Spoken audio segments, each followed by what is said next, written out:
Ces derniers mois, des cas de meurtres perpétrés au Cap Skirring sont relatés dans la presse nationale.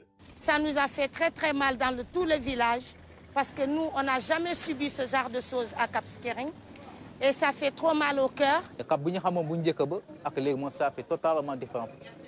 Le Cap Skirring d'aujourd'hui est très différent de celui d'hier.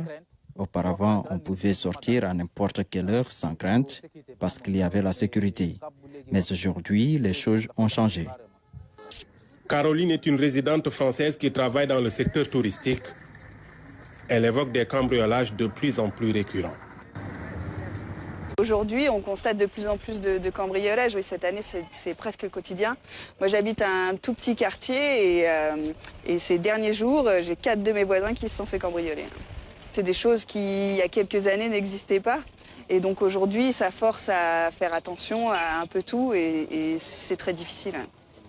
Son amie Lénora Hamon, dite Penda, a elle-même été victime de cambriolage.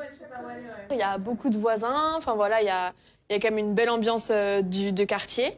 Et un jour, donc en rentrant du travail, je me suis aperçue que ma porte était ouverte. Elle avait été forcée. Et du coup, voilà, j'ai été cambriolée. Et donc la maison était retournée et tout ce qui avait de valeur avait été emporté.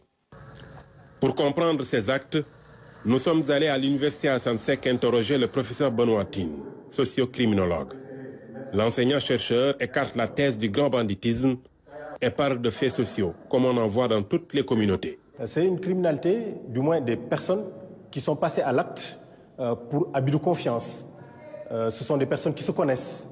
Ce sont des individus qui ont eu à collaborer, qui ont continué à collaborer jusqu'à ce qu'à un moment donné, donc, on passe à l'acte. Ce sont des affaires a priori privées. Il y a quelques mois, une marche pacifique a été organisée au Cap pour dénoncer ces actes criminels. Pour y venir à bout, il y a le renforcement de la sécurité, mais pas que.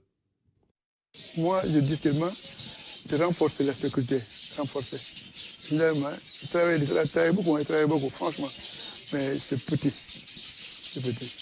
Il ne faut pas bien tout le Cap Skirring. Certes, les forces de défense et de sécurité sont sur place, mais arriver à pouvoir sensibiliser les uns et les autres qu'il y a des mécanismes traditionnels. On l'a vu dans ces villages-là, des mécanismes traditionnels de règlement de ces conflits-là, mais aussi il y a des mécanismes modernes. Il y a les tribunaux, on peut aller porter plainte à la police, à la gendarmerie, etc. Dans cette station balnéaire, le travail de la gendarmerie qui a sensiblement renforcé son dispositif est unanimement salué. Les auteurs de tous ces actes criminels ont été arrêtés avec le concours de la section de recherche de Ziguinchor.